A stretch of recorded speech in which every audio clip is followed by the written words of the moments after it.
생명책 기록된 자 요한계시록 20장 15절 말씀입니다. 누구든지 생명책에 기록되지 못한 자는 불못에 던져지더라. 요한계시록은 우리가 요약하면서 전체적으로 한번 알고 있어야 되는 그런 말씀입니다.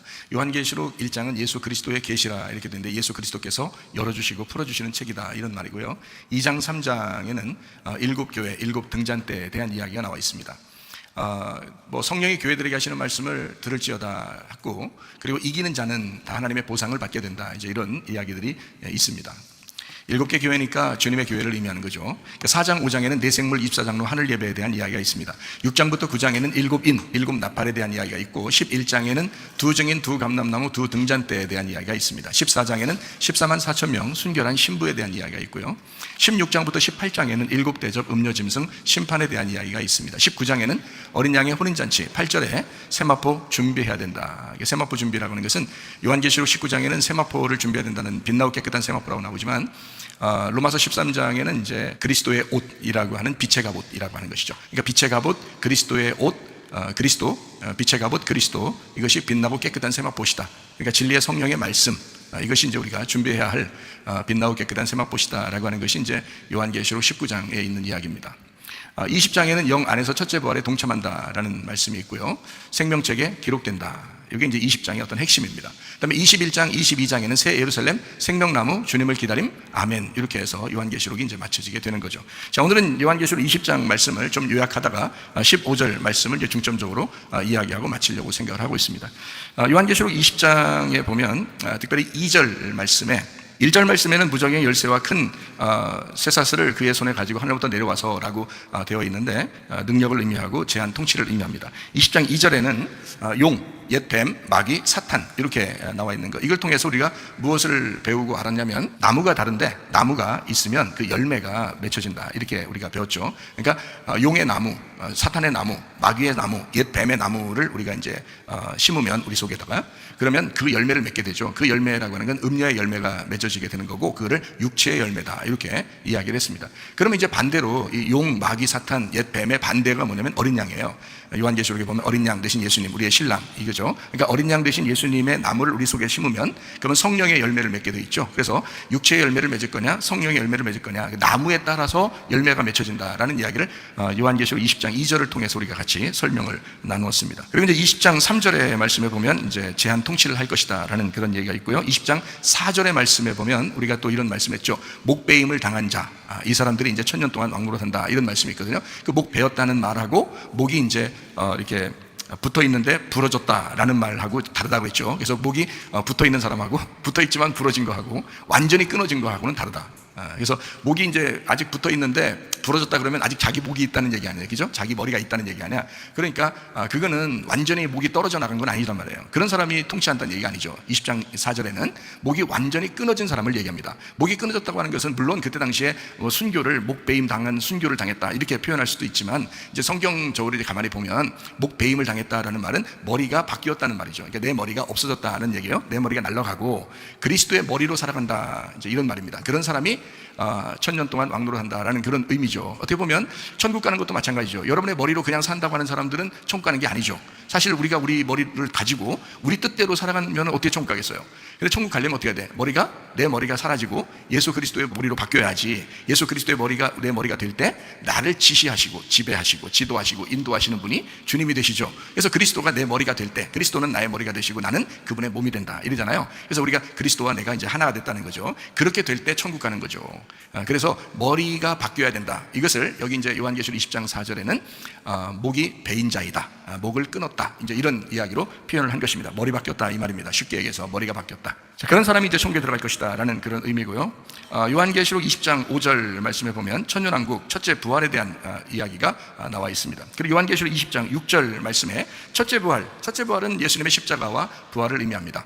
거기에 이제 참여한 사람이 복이 있다라고 했는데 그 복 받은 사람은 어떤 사람이냐? 마태복음 5장 3절에 보니까 심령이 가난한 사람이 복을 받았다라고 돼 있죠. 그래서 복 받았단 말이 헬라어로는 마카리오스라는 단어고 히브리 말로는 베라카, 바라크라는 단어다. 이 말은 무릎을 꿇다라는 의미란 말이에요. 그래서 진정으로 겸손하고 진정으로 순종하고 진정으로 무릎을 꿇는 자, 하나님 앞에 기도하고 예배하는 그런 사람이 복이 있다. 이런 사람이 심령이 가난한 사람이고요, 복 받은 사람이다라는 그런 의미죠. 진짜 복이 뭐냐? 시편 133편 3절에 말씀해 보니까 영생하는 것이 복이다 이렇게 나와 있습니다. 그럼 어떻게 영생을 받느냐? 요한복음 17장 3절 말씀에 하나님과 그 아들 예수 그리스도를 아는 것이 영생이다 이렇게 나와 있습니다. 그러니까 하나님과 아들 예수 그리스도를 알고 그리고 영생하는 사람이 복을 받았는데 그 사람들은 심령이 가난해서 늘 무릎을 꿇고 예배하는 자이다. 이런 사람이 복 받은 사람이, 이런 사람은 어떤 사람이냐? 첫째 부활에 참여한 사람이다. 이제 이렇게 이야기를 할 수가 있겠죠.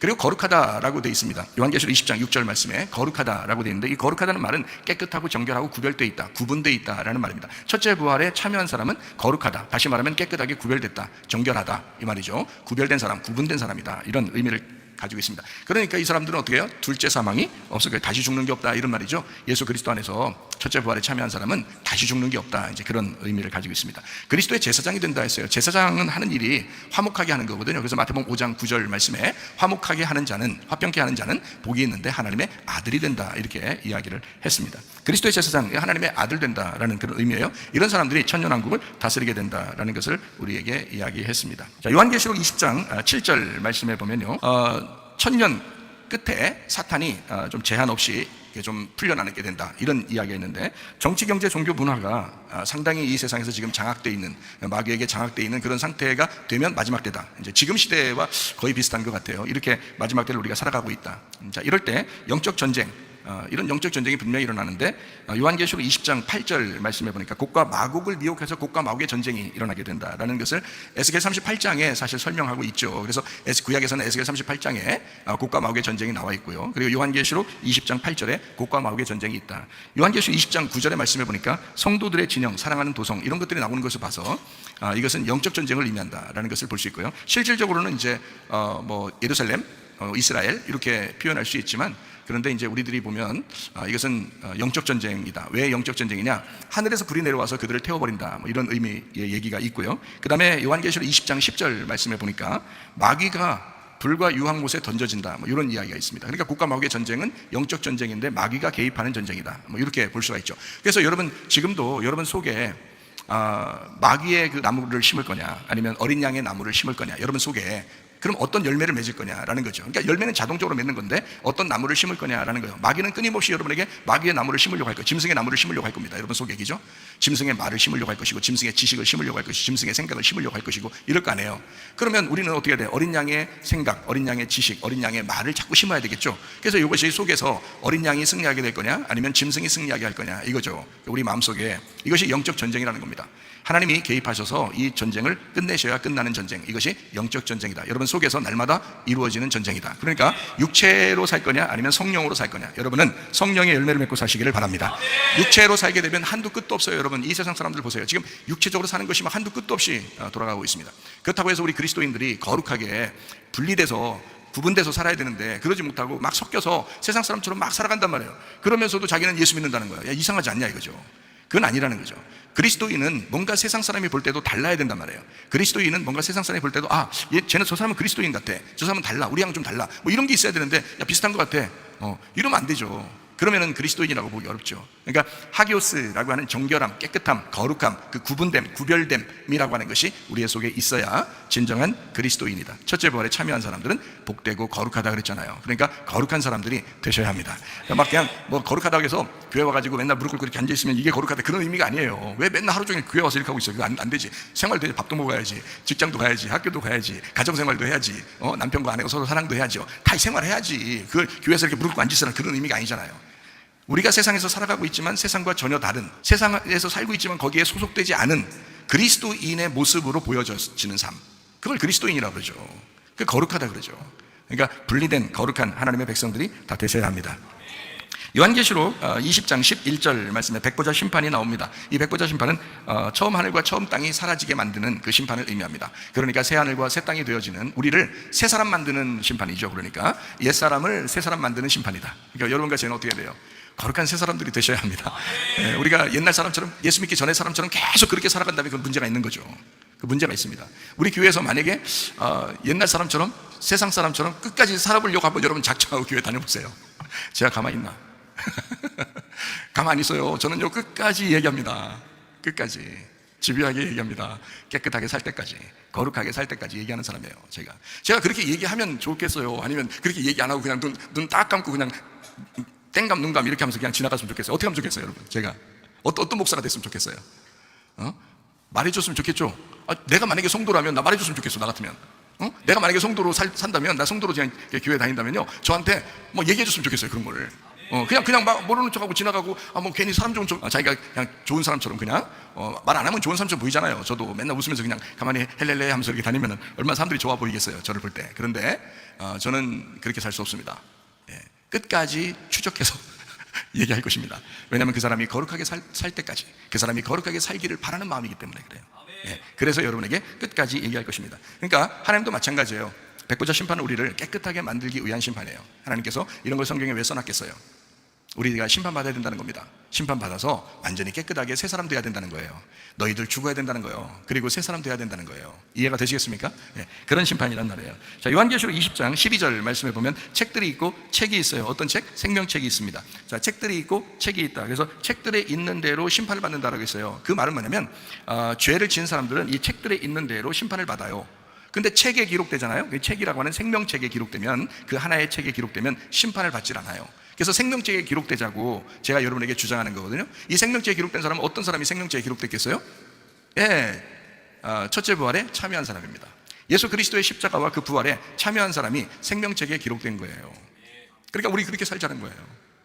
이왕 한 번 사는데, 인생 한 번 살다 주님 만날 건데요, 그렇게 살자는 거예요. 얼마나 행복하고 좋겠습니까? 생명책에 기록된 삶. 그래서 우리는 그것을 생명에 의하여, 생명은 주어지는 은혜의 믿음이다. 그 믿음으로 우리가 사시고, 그 믿음으로 천국 가는 것입니다. 이 땅에 살 때도 천국을 어떻게 누릴 수 있어요? 믿음으로, 생명의 은혜에 의한 믿음으로 천국을 누리는 거예요. 그리고 하늘나라 올라갈 때도 생명의 은혜에 의한 믿음으로 천국에 가는 것입니다. 그러니까 믿음으로 천국 간다 그러잖아요, 그죠? 우리가. 그러니까 그냥 믿음이 아니라 생명을 가진, 생명을 동반한 그 은혜의 믿음이란 말이에요. 율법적인 믿음 아닙니다. 뭐 노력해서 수고해서 우리가 얼마나 해야 천국 간다 이런 말이 아니잖아요. 믿음이잖아요. 뭘 믿는 거예요? 어린 양 대신 예수님을 믿는 거란 말이에요. 단순하게 그 주님을 따르는 거예요. 그 주님을 믿는 거예요. 그 말씀에 순종하는 거예요. 얼마나 간단합니까? 예수를 믿고 천국을 하는데. 그게 간단한 얘기죠. 근데 순종 안 하려고 하는 사람은 어떨까요? 복잡해집니다. 교회 오면요, 특히 우리 교회 같은 데 오면 복잡해집니다. 그 단순한 이야기가 자기는 안 하려고 하는데 단순한 이야기를 계속 해주니까 굉장히 복잡해지는 거거든요, 자기가. 그러니까 순종하면 간단한 이야기가 불순종하려고 그러면 복잡해진다는 얘기입니다, 여러분. 그러니까 단순한 믿음의 그 사람, 그러니까 생명의 은혜의 믿음을 가진 사람 되시기를 바랍니다. 감사해요. 요한계시록 20장 13절 말씀입니다. 바다가 그 가운데서 죽은 자들을 내주고 또 사망과 음부도 그 가운데서 죽은 자들을 내주매 각 사람이 자기의 행위대로 심판을 받는다라고 되어 있습니다. 바다에 있던 자가 이렇게 바다 가운데 죽은 자들을 내주고 이랬어요. 그리고 사망과 음부도 그 가운데서 죽은 자들을 내주고 이랬어요. 각 사람이 자기 행위대로 심판을 받고, 이런 이야기가 있습니다. 그러니까 여러분, 예수님 오시면은 바다에서 사람들이 팍 올라오고 죽은 무덤에서 막 나와서 심판 받아요? 어떨 것 같아요? 여러분 생각할 때는 마음대로 생각해도 돼요. 주님 오시면 그렇게 된다는데, 그렇게 얘기하는 사람이 있는데요. 있어요. 그런다고 해서 뭐 그 사람이 그렇게 얘기한다고 해서 우리가 야, 저 사람 이상한데? 그렇게 얘기할 수도 없어요. 왜냐면 성경에 나와 있잖아요. 그러니까 그대로 얘기한 거거든요, 그 사람들은. 근데 이제 우리가 조금 더 생각해 보면요, 바다에 있던 자, 사망과 지옥에 있던 자가 그 행위대로 심판을 받는다라는 말이 있잖아요, 그죠? 이 말은 무슨 말이냐면, 세상이라고, 바다를 세상이라고 하는, 세상을 바다라고 그러거든요. 세상을 바다라고 성경에서는. 그러면 바다에 있는 자, 그러면 세상의 지식을 얘기하거든요. 바닷물, 세상의 지식이라고 해요. 그럼 세상의 지식에 빠져 있는, 세상에 파묻혀 살고 있는, 뭐 이런 얘기예요. 그거를 성경적으로 보면 뭐라고 그래요? 죽은 자들이라고 그러죠. 예수님 믿는 사람들은 어떻게 했다고 그래요? 살았다고 그러죠. 부활했다고 그러죠. 첫째 부활했다고 그러죠. 예수님을 따라왔다고 그러죠. 근데 바다에 있는 사람들은 아직 죽어 있는 사람들이다. 그리고 사망한 자들이다. 죽은 자들이다. 이렇게 얘기하죠. 죽은 자들에게 뭐가 전달돼야 돼요? 복음이 전달돼야 되겠죠. 생명이 전달돼야 되겠죠. 그래 전도하는 거 아니에요, 여러분이. 그렇잖아요. 그 전도가 뭐예요? 생명 나눠주는 거예요, 그죠? 죽은 사람들에게 생명을 나눠주는 거예요. 호흡하게 만들어주는 거예요. 숨을 못 쉬는 자들에게, 하나님의 숨을 쉬지 못하는 자들에게, 세상 숨만 쉬고 사는 사람들에게 하나님의 숨을 전해줘야 되잖아요. 그 하나님의 숨을 전해주는 걸 뭐라 그래? 우리가 말하는 쉽게 얘기해서 전도라 그래요. 전도라 그러죠. 설교도 마찬가지예요. 이 세상에 살던 이 찌들어 살다가 오는 이 사람들에게 하나님의 호흡을 전달해 주는 거예요. 생명을, 그러니까 생기를 불어넣어 주는 거죠. 자꾸 살려주는 거란 말이죠. 무슨 말인지 알겠죠? 그러니까 하나님 말씀을 들어야 우리 영혼은 살게 돼 있어요. 이해가 되죠? 하나님의 말씀이 하나님이니까 하나님의 나라가 말씀의 나라예요. 말씀이 하나님이신데 생각해 보세요. 그러니까 그 하나님이라는 말씀을 우리에게 전달해 주면, 그 하나님의 말씀이 전달돼 오면 생기가 불어넣어져서 우리가 살아난단 말이에요. 그러면 어떻게 됐었으니까 살아나는 거예요? 죽어 있었으니까 살아나는 거잖아요. 그죠? 그래서 이걸 바닷속에 있다 또는 사망 가운데 있다, 죽어 있는 자들이다, 이렇게 말하는 거예요.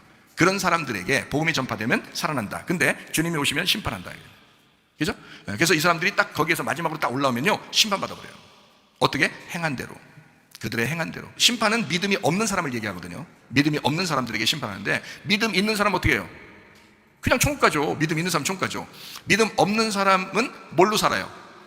행함으로 살잖아요. 믿음으로 사는 게 아니라. 이해가 되시겠어요? 무슨 말인가? 여러분, 천국 행함으로 가는 거 아닙니다. 믿음으로 가는 거예요. 근데 그 믿음을, 행함이 있어야 진실한 믿음이라고 하는 거지. 무슨 말인지 알죠? 그러니까 믿음이 전제된, 이것이 생명인데, 믿음이 생명인데, 이것이 전제된 그 열매가 행함이라는 거잖아요. 그렇죠? 믿음이라는 나무가 있으면 열매라는 행함이 나타나는 거지요. 이해가 되죠? 근데 만약에 행함이 안 나타나는 거 보면, 열매가 없는 거 보면 나무가 죽어있는 나무라는 거죠. 그래서 행함이 없는 믿음은 죽은 것이다, 이렇게 얘기한 거예요. 그러니까 믿음과 행함은 같이 나와야 되는 거죠. 근데 믿음 없이 행함만 나타났다, 믿음 없이 율법으로 구원받으려겠다, 믿음 없이 자기의 수고나 노력만 했다, 자, 이런 사람들이 어때요? 구원받은 거 아니죠? 그러면 이 사람들은 그 행함으로 심판을 받게 돼 있다. 이해가 되겠죠? 믿음이 없으니까 심판받는다라는 거예요. 행위대로 심판받는다는 거죠. 믿음 있는데 행위대로 무슨 심판을 받아요? 생각해 보세요. 믿음 있는데, 믿음으로 총 가는 사람인데 어떻게 그 행위가 심판받아요? 생각해 보세요. 말이 안 되죠? 믿음 있으면 행함으로 총 가는 거지. 믿음 있으니까 그 행함으로 믿음이 진짜가 돼가지고 진짜 믿음이 돼서 총 가는 거지. 근데 믿음이 없으면 어떻게 해요? 행함을 아무리 해도 그 수고나 노력은 율법이 돼버리잖아요. 그러니까 율법은 우리를 심판하거든. 그러니까 행위대로 심판한다라는 말이 여기에 써 있는 것입니다. 무슨 말인지 알죠? 그러면 죽을 때는 어떻게 해요? 우리가 죽을 때는요, 예수님 오실 때 딱 다 심판하나요? 아니면 우리 죽을 때는 어떻게 되죠? 죽는 거는 우리 한번 생각해 봅시다. 죽을 때는, 오늘 죽었다 생각해 보세요. 그럼 어떻게 해요? 오늘 진짜, 아니 제가 말하는 영적 죽음을 얘기하는 게 아니라 진짜 꼴까닥 이렇게 죽었다 해봐요. 그럼 여러분 지금 꼴까닥 죽었으면 어떻게 될까요? 천국 아니면 지옥이에요. 지금 심판받는다고. 지금 죽으면 그 즉시 심판받습니다. 무슨 행위대로 심판받는 얘기를 왜 하겠어요? 생각해 보세요. 지금까지 죽은 사람들은 그 즉시 심판이에요. 천국 아니면 지옥이야. 이해가 돼요? 여기서 말하는 것은 무엇인가 설명해 주고 싶어서 얘기하는 거잖아요. 요한계시록 20장에 얘기하는 건. 자, 이해가 되죠? 나중에 심판받는 게 아니고 죽으면 바로 즉시 심판받습니다.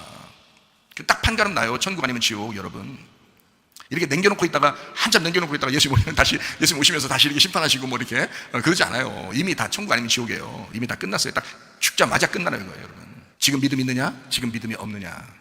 너 믿음으로 지금 사느냐? 믿음으로 살지 않고 있느냐? 너는 네 속에 있는 나무가 어린 양의 나무를 심었느냐? 아니면 짐승의 나무를 심었느냐? 요거를 판가름하신다고요. 바로 즉시 판가름 납니다. 자, 요한계시록 20장 14절 말씀에, 사망과 음부도 불못에 던져지니 이것은 둘째 사망 곧 불못이다 라고 되어 있습니다. 이것이 둘째 사망이라고 그래요. 고린도전서 15장 26절 보겠습니다. 맨 나중에 멸망받을 원수는 사망이니라. 그래서 이 사망은 마지막 끝을 얘기해요. 그래서 마지막, 너 인생의 끝도 사망이잖아요. 그죠? 우리 인생의 끝도 사망. 주님이 재림하신다는 것도 우리 인생의 모든 마지막 사망. 그래서 모든 것은 다 사망이라는 것은 다 끝이에요. 끝. 출생이라고 하는 건요, 시작을 얘기하는 거고요. 창조라는 것도 시작을 의미하죠. 근데 사망, 죽음, 이런 건 다 마지막 끝을 의미합니다. 심판. 그걸 둘째 사망이라고 해요. 우리는 거기에 해당되지 않아요. 왜? 첫째 부활에 참여하고 있으니까. 첫째 부활에 참여한 사람은 둘째 사망이 없다 그랬잖아요. 그러니까 둘째 사망이 없으니까 다시 말하면 뭐가 없다는 말이에요? 다시는 죽음이 없다라는 것이 되죠. 그러니까 그 죽음을 넘어간 거죠. 그 죽음을 넘어가지 못하고 거기에 매이면, 그 죽음에 매이면 멸망받을 원수와 같이 죽는 거예요. 그죠? 그게 하나님과 영원히 분리되는 삶이란 말이에요. 그걸 지옥이라 그런다고요. 하나님은 하늘나라에 계시죠. 그죠? 천국에 계시겠죠? 하나님 나라겠죠? 반대로 지옥은 뭐겠어요? 마귀가 있는 곳, 원수가 있는 곳, 사탄이 있는 곳, 이러지 않겠어요? 그죠? 그러니까 내가 천국에 가지 못하면 지옥에 간다. 그 말은 뭐냐면, 하나님 안에 내가 거하여 살지 못하면 마귀에게 거하여 살게 된다, 이 말이에요. 내가 하나님과 함께 동행하여 살지 못하면 마귀에게 매여서 살게 돼 있다. 이것이 지옥이죠. 여러분, 지금 시대에도, 지금 시간에도 여러분이 천국을 사는 사람이 있고 지옥을 사는 사람이 있을 거란 말이죠. 어디에 매여서 살고 있느냐예요. 여러분은 성령의 열매를 맺고 살고 있느냐? 육체의 열매를 맺고 살고 있느냐? 여러분은 어린 양에게 매여 있느냐? 아니면 짐승에게 매여 있느냐? 자, 어떻게 살고 있느냐? 천국을 살고 있느냐? 지옥을 살고 있느냐? 이렇게 되는 거죠. 여러분, 지금 이 시간에도 우리는 천국이냐 지옥이냐 이렇게 판가름 나죠. 우리가 죽을 때는 영원히 그 사망이라고 하는 것을 통해서 하나님과 영원히 분리가 된다라는 거죠. 그것을 사망이다, 마지막 원수가 사망이 된다라는 말입니다. 요한계시록 20장 15절 말씀입니다. 누구든지 생명책에 기록되지 못한 자는 불못에 던져진다라고 되어 있습니다. 그럼 생명책에 기록돼야 되겠네요, 그죠? 생명책에 기록되지 못하면 불못에 가니까, 그러니까 이제 생명책에 기록돼야 되겠네요. 그럼 생명책에 어떤 사람이 기록되는 거예요? 어떤 사람이 생명책을, 요한계시록 20장만 보면은, 20장만 보면서도 이해할 수 있죠. 쭉 지금 앞에서부터 이야기를 했잖아요. 그런 생명책에 기록된 사람이 어떤 사람이겠구나라는 걸 금방 알 수 있죠. 어떤 사람이겠어요? 예, 목배임 당한 사람. 아까 그랬죠, 그죠? 목배임 당한 사람. 목배임 당한 사람이 생명책에 기록되는 거죠. 목배임 당하면 누가 머리가 된다는 얘기예요? 예, 그리스도가 머리가 된다는 얘기예요. 그리스도가 머리가 된다는 얘기예요. 그러니까 내 머리가 아직도 달려있는 사람은 생명책에 기록되지 않겠네요, 그죠? 불못에 가겠네요. 그러면 내 머리가 아니라 그리스도의 머리로 바뀌면 어떻게 되겠어요? 생명책에 기록되겠네요, 그죠? 자, 그러니까 첫 번째는 뭐냐면 목배임을 당해야 되겠구나. 내 뜻대로 살지 말아야 되겠구나. 내 생각대로 살지 말아야 되겠구나.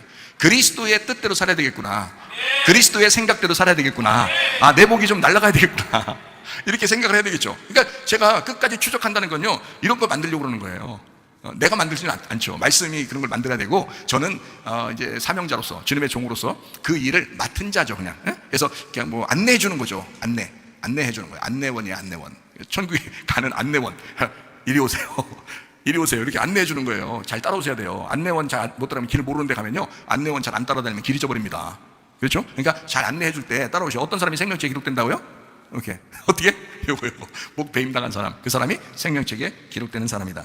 자, 목배임 당했을 뿐만 아니라 짐승의 표를 받지 않은 사람이라 그렇게 돼 있어요. 짐승의 표를 받지 않았다는 얘기는, 짐승의 표가 666이네요. 666이라는 건 뭐예요? 세상의 숫자잖아요. 6이라는 게. 그러니까 세상에서 태어나 세상으로 살다가 세상으로 죽는 거, 이게 666이지 뭐야, 그죠? 그러니까 세상적으로 살지 않는, 다시 말하면 짐승의 표를 받지 않는 자, 짐승의 표를 받지 아니하고 목배임 당해서 그리스도가 나의 머리가 되신 자, 이런 사람이 생명책에 기록된 사람이에요. 그런 사람이 안 되면 큰일 나요. 안 되면 다 불못에 던져지니까. 안 되니까 여러분이 심판받지 않고 천국에 가려면 생명책에 기록돼야 되거든요. 그럼 생명책에 기록된 사람이 어떻게 된다? 목배임 당한 자, 그리고 짐승의 표를 받지 않는 사람이 돼야 된다. 자, 이런 사람들 어떤 사람이다? 첫째 부활에 참여하는 자다. 첫째 부활에 참여하는 뭐 어떻게 됐다는 거예요? 첫째 부활에 참여하면 복이 있다고 그랬죠? 복 받은 사람이라는 거예요. 그러면 복 안 받은 사람은요? 복의 반대가 뭘까요? 복의 반대말? 저주잖아요. 그러니까 복 받은 사람이 아니면 저주 받은 사람이네. 그럼 복 받은 사람 천국 가는데 저주 받은 사람 어디 가겠어? 지옥 가겠죠. 그런 거예요, 바로 성경은, 그죠? 그러니까 첫째 부활에 참여하지 않으면 큰일 나요. 왜? 복 받은 사람이 돼야 되니까. 복 받은 사람이 되지 않으면 저주 받은 사람이니까. 첫째 부활에 참여해야 복 받은 사람이니까. 그리고 그 사람이 거룩한 사람이니까, 세상과 구분된 전혀 다른 진짜 그리스도인다운 사람, 이런 사람이니까 그게 거룩한 사람이죠. 그래서 첫째 부활에 참여한 사람은요, 복 받은 사람이에요. 그리고 거룩한 사람이에요. 그 복 받은 그 복이 뭐라고요? 영생이라고요. 영생은 뭐라고요? 하나님과 예수 그리스도를 잘 아는 사람이라는 말이에요. 그 안다라고 하는 것은요, 안다라는 말은 히브리 말로 보면은 안다라는 단어가 야다라는 단어예요. 야다라는 단어는 그냥 머리로 안다는 뜻이 아니에요. 몸과 마음으로 알았다는 뜻이에요. 몸과 마음으로 안다, 야다. 이 야다라는 말이요, 동침한다라는 단어거든요. 그러니까 하나님과 예수 그리스도를 아는 자이다라고 하는 이 말이, 영생은 하나님과 그 아들 예수 그리스도를 아는 자, 동침한 자이다. 하나님하고 동침한 자, 예수 그리스도와 동침한 자이다. 동침하면 안다잖아요. 동침하면 아는 거죠. 잘 아는 거예요. 그럼 열매가 나오잖아요. 아들도 나오고 딸도 나오고 그러잖아요. 그러니까 동침한단 말이에요. 그러니까 하나님과 아들 예수 그리스도를 내가 잘 알았다. 그렇게 몸과 마음으로 알았다.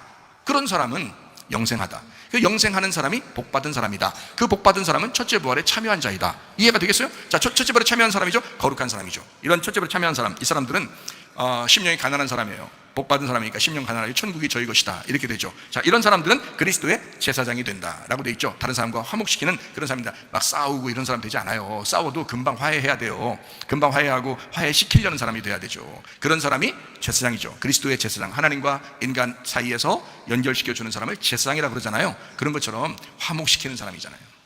그 사람이 복이 있는 사람이에요. 하나님의 아들이 된다. 그러니까 그게 첫째 부활에 참여한 사람, 첫째 부활은 예수 그리스도신데 그 예수 그리스도에게 내가 첫째 부활에 참여한 사람이 된다. 그러면 두 번째 사망, 다시 죽는 게 있다 없다? 없다. 이렇게 요한계시록 20장에는 분명하게 설명하고 있습니다. 이렇게 첫째 부활에 참여하고 생명책에 기록된 사람 되시기를 예수 여러분 축원합니다. 이런 사람으로 살다가 주님 만나기를 바랍니다.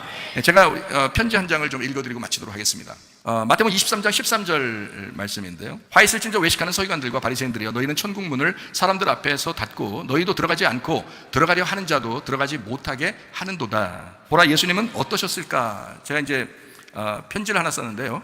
목사가 목사에게 편지하기를 한번 들어보시겠어요? 여러분들이 성도인데 목사에게 어떤 목사님 이제 질문하고 또 얘기하고 그래서 제가 편지를 한 장 썼는데 이 종이로서는 7장을 썼고요. 제가 읽어드리면 금방 읽어드릴 수 있습니다.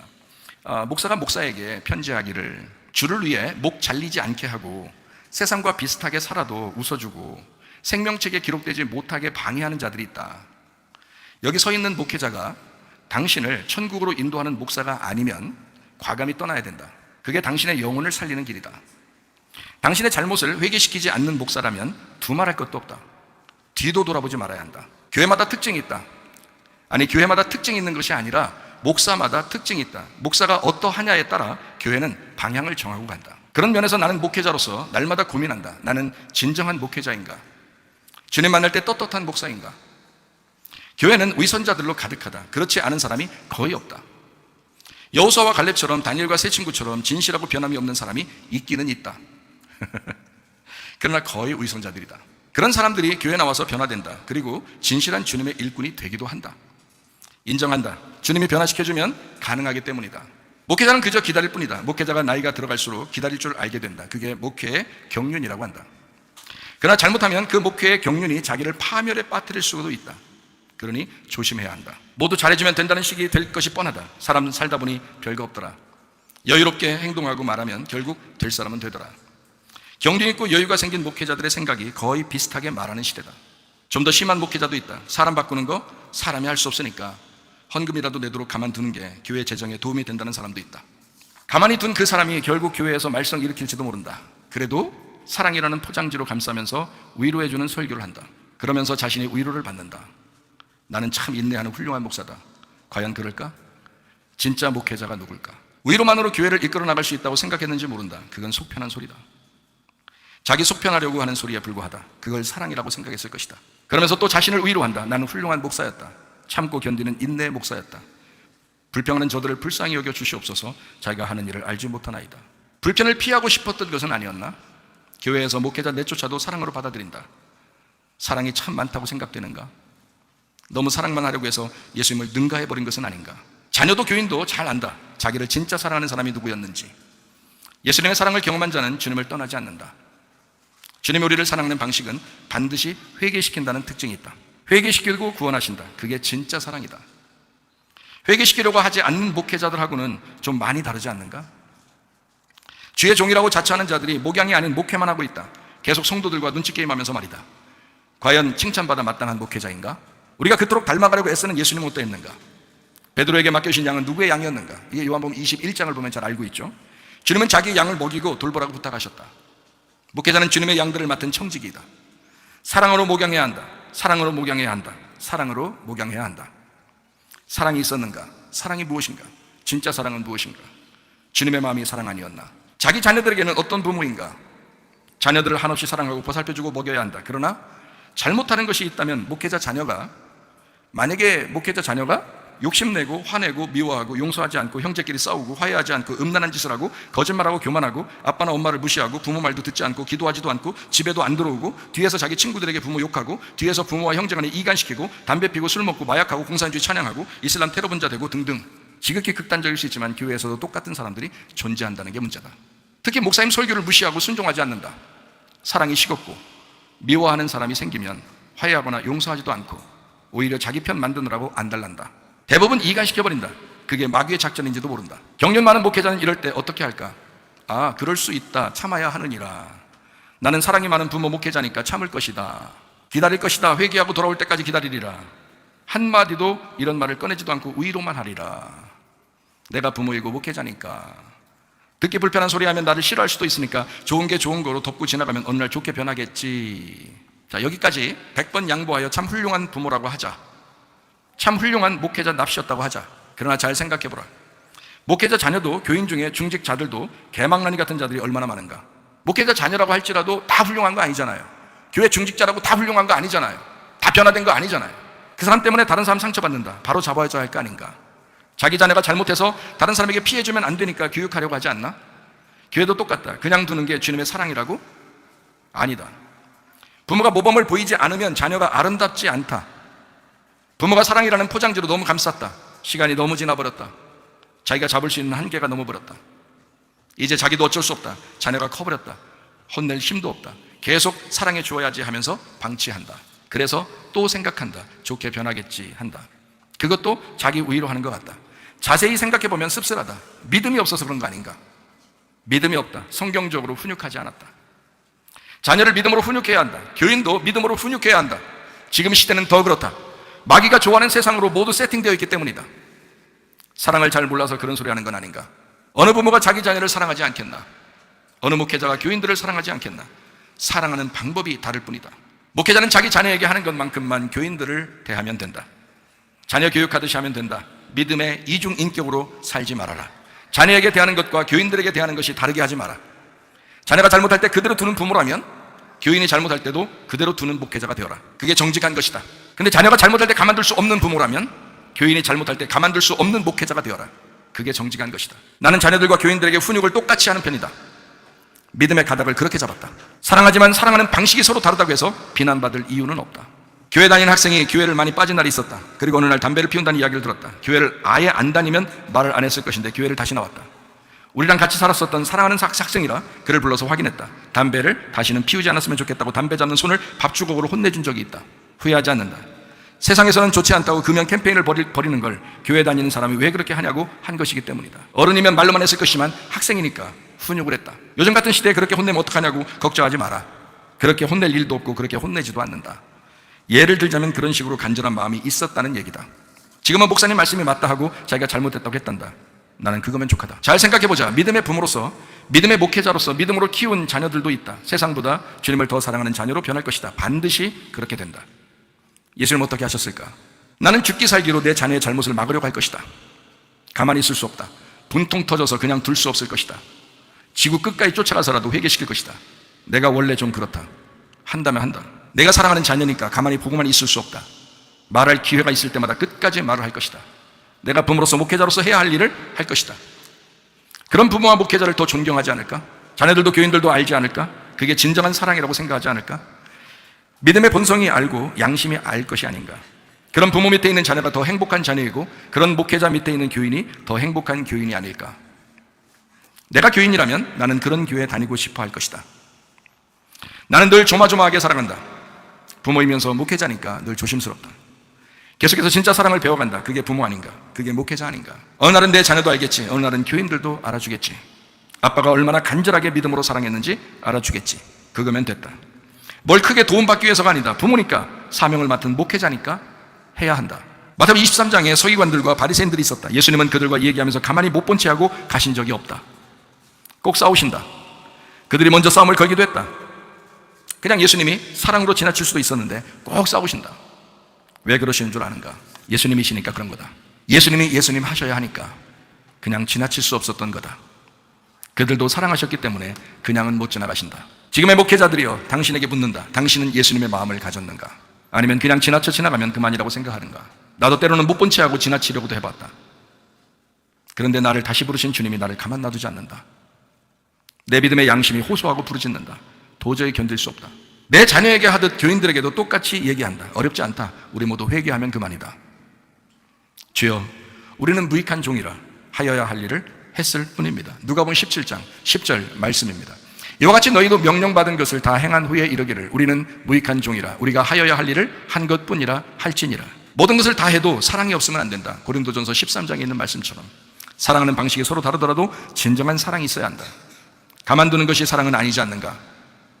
자기를 먼저 돌아봐야 한다. 나는 진짜 부모인가? 나는 진짜 목회자인가? 자기 자녀에게 하듯 다른 교인들에게도 대하면 된다. 먹을 거, 입을 거, 쓸 거 등등 똑같이 해주라는 말이 아니다. 교인들도 자기 가족들이 있고 그런 것은 자기들 가족들이 우선일 것이다. 목회자도 한 가정의 가장이요 부모이며 남편이기 때문에 다른 사람보단 가족을 먼저 돌봐야 한다. 그러나 내가 얘기하는 건 믿음 생활을 얘기하는 것이다. 믿음에 있어서 자녀들이나 교인들에게 똑같은 잣대로 대하여야 한다는 걸 의미한다. 주님을 다시 만나기 전 나는 부끄럽고 후회할 만한 인생을 살았다. 아무것도 모르고 주님 일 한다고 덤벼댔다. 실패하고 난 이후에 주님을 다시 만났다. 우리 자녀가 지옥 가면 안 된다는 간절한 마음이 생겼다. 자녀들에게 울면서 회개하고 복음을 전했다. 이제는 가정에서나 교회에서나 주님의 마음을 알 것 같아 내 마음이 쓰릴 때가 있다. 히브리서 12장하고 잠언서하고 구약 선지서하고 율법서는 모두 하나님의 징계가 합당하다고 나와 있다. 하나님도 자녀가 회개하기를 원하신다. 그게 진짜 사랑이다. 주님이 오셔서 첫 번째 외치신 것도 회개하고 복음을 믿으라는 것이었다. 마가복음 1장 15절 말씀입니다. 이르시되 때가 찼고 하나님의 나라가 가까이 왔으니 회개하고 복음을 믿으라 하시더라. 예수님이 하신 말씀입니다. 우리는 모두 선한 청지기에 불과하다. 베드로전서 4장 10절 말씀, 각각 은사를 받은 대로 하나님의 여러 가지 은혜를 맡은 선한 청지기같이 서로 봉사하라. 우리의 시간도 물질도 생명도 부모도 남편도 아내도 내 자녀도 주님이 맡겨주신 것이다. 모든 것이 주님의 것인 걸 인정하는가? 주님의 마음에 맞게 키워내야 할 책임이 있다. 그러니까 방종하게 가만 놔둬서는 안 된다. 자녀와 교인의 믿음을 확인해라. 말씀으로 강력하게 양육해라. 우리 교인도 주님이 맡겨주신 것이다. 주님의 마음에 합당하게 성장시켜야 한다. 그래서 성경 공부도 하고 교회마다 제자 훈련도 하는 게 아닌가. 정말 믿음으로 훈육하고 성장시켜야 한다. 주님 다시 만날 때 후회 없는 부모가 되어야 한다. 주님 다시 만날 때 후회 없는 진실한 목회자가 되어야 한다. 지금부터라도 자기 양심에 부끄럽게 살지 마라. 스스로 위로하지 말고 성경의 규칙을 따라 살아라. 주님의 마음을 닮아 살아가라. 아름다운 그리스도인이 되어라. 아름답다는 말은 지극히 자기답다는 말이다. 남편은 남편답게 살아야 아름답다. 아내는 아내답게 살아야 아름답다. 부모는 부모답게 살아야 아름답다. 자녀는 자녀답게 살아야 아름다운 것이다. 그리고 성도는 성도답게 살아야 아름답다. 목회자는 목회자답게 살아야 아름답다. 목사는 목사다운 아름다움이 있어야 한다. 목사의 사명을 잃어버리지 말아야 한다. 목사답게 목회해야 한다. 목사의 사명을 부여받은 나를 만나는 자가 회개하고 복음을 믿어 생명책에 기록되도록 인도해 주어야 한다. 이게 요한계시록 20장의 말씀입니다. 예수님처럼 자기 자신에게도 진실하게 믿음으로 살자. 항상 기뻐하라, 쉬지 말고 기도하라, 범사에 감사하라. 이 하나님의 뜻이니라. 데살로니가전서 5장 16절부터 18절까지 말씀입니다. 항상 기뻐하라, 쉬지 말고 기도하라, 범사에 감사하라. 이것이 그리스도 예수 안에서 너희를 향하신 하나님의 뜻이니라. 하나님의 뜻대로 살다가 주님 만나시기를 바랍니다. 한번 기도하겠습니다. 우리 하나님 앞에 기도할 때, 하나님, 내가 생명체에 기록된 자가 되게 하옵소서. 첫째 부활에 참여한 자가 되게 하옵소서. 진실로 그리스도인답게 살다가 주님 만나게 하옵소서. 기도합니다. 우리 하나님 아버지의 사랑과 은혜를 감사를 드립니다. 주의 뜻대로 살다가 주님 만나게 하시옵소서. 하나님 아버지, 우리가 주님과 동행하게 도와 주시옵소서. 아버지, 그리스도인답게 살게 하옵소서. 생명책에 기록된 자가 되게 하옵소서. 첫째 부활에 참여한 자 되게 도와 주시옵소서. 비염은 떠나갈지어다. 아토피 떠나갈지어다. 위장병 떠나갈지어다. 어지럼증 사라질지어다. 두통은 사라질지어다. 류마티스 관절 떠나갈지어다. 어깨 통증 사라질지어다. 허리 디스크, 목 디스크 떠나갈지어다. 심장병 온전해질지어다. 각종 종양 암덩어리 떠나갈지어다. 감기 몸살 온전해질지어다. 협착증 사라질지어다. 건선 피부 온전해질지어다. 이명은 사라질지어다. 자가면역장은 온전해질지어다. 식감 사라질지어다. 유리결석 떠나갈지어다. 전립선 온전해질지어다. 우울증, 불면증, 환경, 트롬보란 초조 다 떠나갈지어다. 음란, 거짓, 도둑질, 미용, 욕심만 다 떠나갈지어다. 아까 토론 귀신들아, 질병 가지고 떠나갈지어다. 생명체에 기록된 자 되게 하시옵소서. 첫째 번에 참여하는 자 되게 도와주시옵소서. 아버지의 뜻대로 살다 주님 만나게 하옵소서. 예수님 존귀하신 이름 받들어 기도 올리옵나이다. 아멘. 주님 감사합니다. 우리 하나님 아버지 함께 하시고 사랑하심을 감사합니다. 우리 하나님 아버지.